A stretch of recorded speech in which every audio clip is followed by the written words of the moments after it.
Mrs. Caldwell lived in a world of luxury. She had everything: wealth, status, and power. Her mansion was the biggest in the neighborhood, with golden chandeliers, marble floors, and a large garden that looked like something out of a fairy tale. Every morning she enjoyed breakfast on a balcony overlooking the city, sipping the finest coffee imported from Italy. She had closets filled with designer clothes, shelves stacked with expensive jewelry, and a garage with cars worth more than most people's homes. Her social circle was exclusive. Only the wealthiest and most powerful were allowed in. To outsiders, she seemed like the perfect example of success. But behind closed doors, Mrs. Caldwell was not as glamorous as she appeared. She had a sharp tongue, a cold heart, and little patience for those she saw as beneath her. She believed that money made her superior, and she treated people accordingly, especially her staff. She had maids, cooks, and gardeners, all working tirelessly to maintain her perfect life.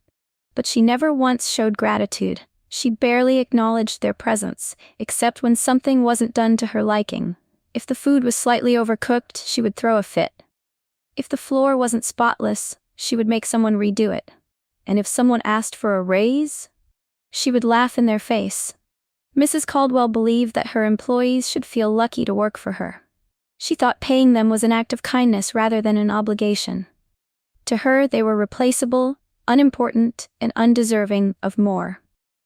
This was especially true for one person, her maid, Linda. Linda was the opposite of Mrs. Caldwell in every way. She was a hardworking woman in her early 40s, with tired eyes and calloused hands from years of labor. She had been working as a maid for most of her life, doing whatever she could to support her children. Every morning, she left her small apartment before sunrise and took a long bus ride to Mrs. Caldwell's mansion. By the time she arrived, she was already exhausted, but she never let it show. She tied her apron, took a deep breath, and got to work. Her job was not easy. She cleaned every room, did the laundry, and cooked meals that she never got to taste. She polished silverware until it shined, scrubbed floors until they sparkled, and made sure everything was exactly how Mrs. Caldwell wanted. She was never late, she never complained, she never cut corners. But no matter how much she did, it was never enough. Mrs. Caldwell barely noticed her. She spoke to her only to give orders and never said thank you. If Linda made a mistake, she was scolded like a child. If she did everything perfectly, she was ignored. Still, Linda remained patient. She had a family to feed, bills to pay, and no time to argue. She believed that if she kept working hard, things would get better. But Mrs. Caldwell did not believe in fairness. And soon, Linda would learn just how little her hard work meant to the woman she served. Linda had worked for Mrs. Caldwell for years, but the treatment never improved. Every day she was given impossible tasks. If she missed a spot while dusting, Mrs. Caldwell would make her start over. If she finished early, she was given more work instead of a break. There was no appreciation, no kindness, only orders and criticism. Mrs. Caldwell always found something to complain about. If Linda served tea, it was too hot or too cold. If she ironed clothes, there was always a wrinkle that wasn't really there. If she cleaned the floors, Mrs. Caldwell would walk through with muddy shoes just to make her do it again. The worst part was the money. Linda was promised a fair wage, but she rarely received it on time. Sometimes, Mrs. Caldwell forgot to pay her, making excuses about being too busy. Other times, she would hand Linda less than she was owed, acting as if she was doing her a favor. "You should be grateful you even have a job," she would say. "People like you don't get chances like this every day." Linda never argued. She needed the money. She had rent to pay, food to buy, and children who depended on her. She told herself to be patient. Maybe next time, Mrs. Caldwell would pay her in full. But next time never came. The mistreatment continued. Linda was overworked, underpaid, and constantly disrespected. She was exhausted, but quitting wasn't an option. Then one day, everything changed. It was the end of the month, and Linda had been waiting for her wages. She finished her shift and stood in the hallway, hands clasped together. "Mrs. Caldwell," she said quietly, "may I have my salary?" Mrs. Caldwell barely looked up from her phone. "Salary?" she scoffed. "For what?"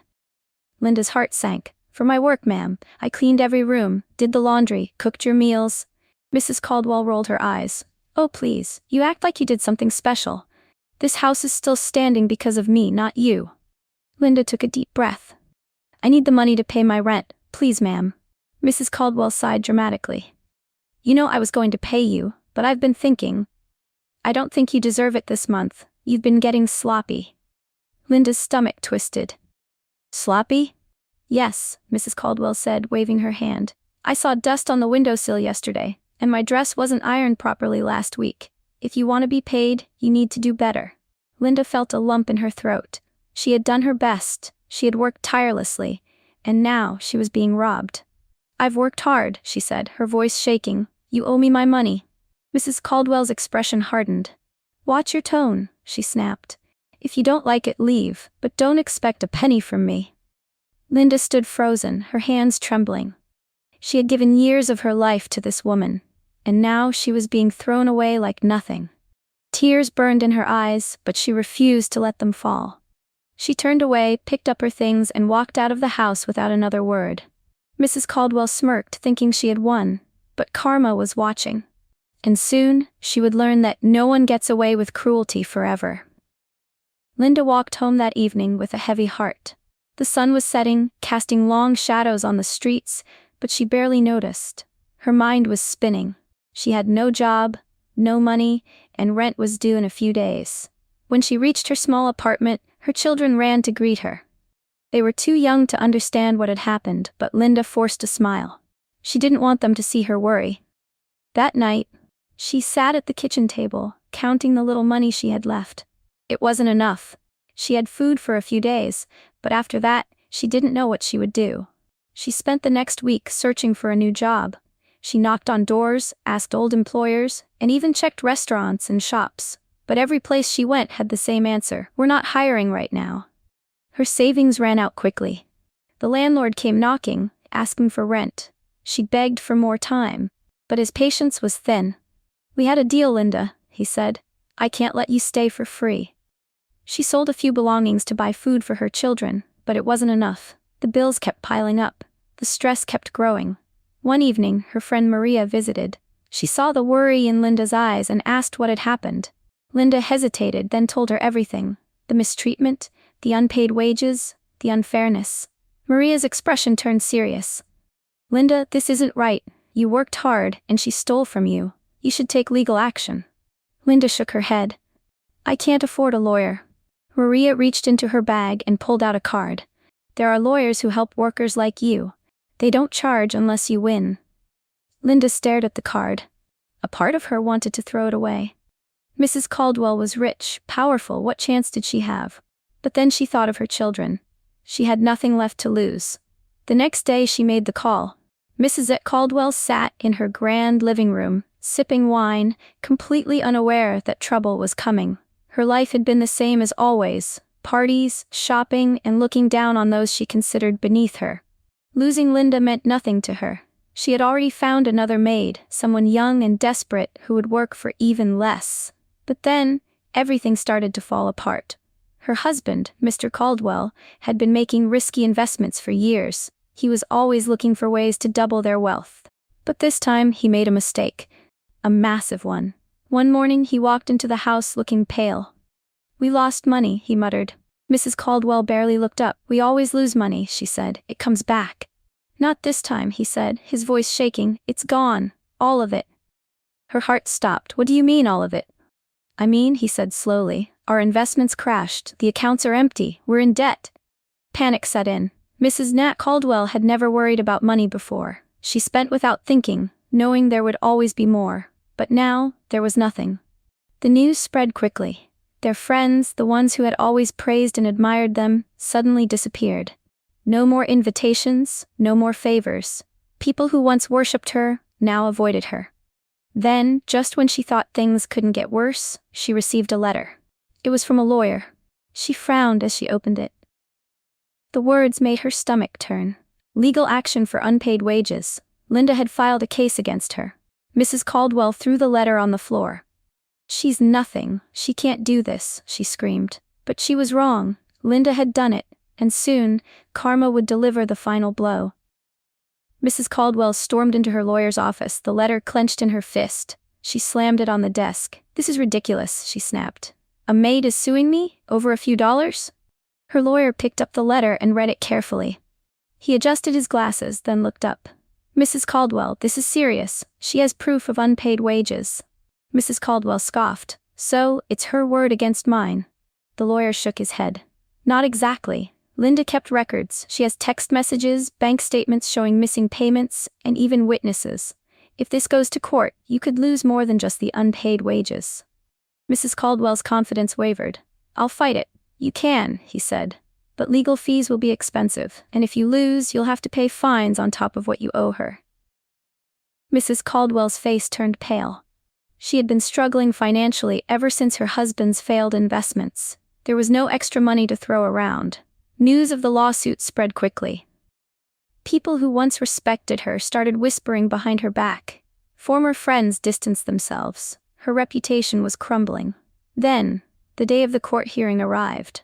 Linda sat quietly on one side of the courtroom, her hands clasped together. She had never been in a place like this before, but she held her head high. She knew the truth was on her side. Mrs. Caldwell sat on the other side, shifting uncomfortably in her seat. She expected the judge to dismiss the case. She expected to walk out untouched. But karma had other plans. The judge ruled in Linda's favor. Mrs. Caldwell was ordered to pay not just the wages she owed, but also a penalty for mistreatment. Legal fees added to the amount. It was a loss she couldn't afford. As the gavel struck, Linda let out a quiet breath of relief. Justice had finally been served. But Mrs. Caldwell's nightmare wasn't over yet. The lawsuit was just the beginning of Mrs. Caldwell's downfall.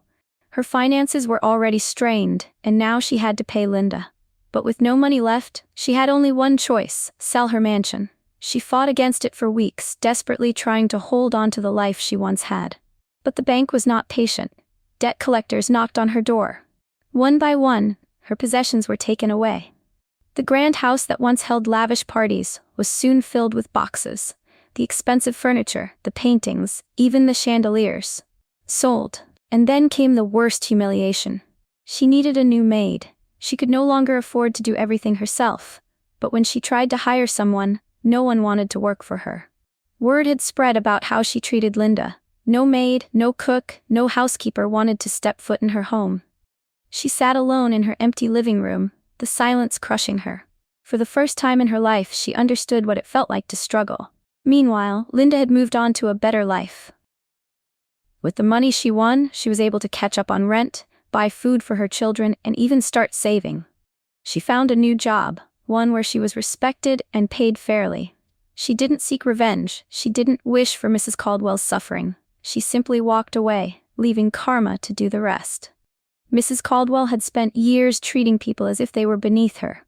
Now, she was the one at the bottom.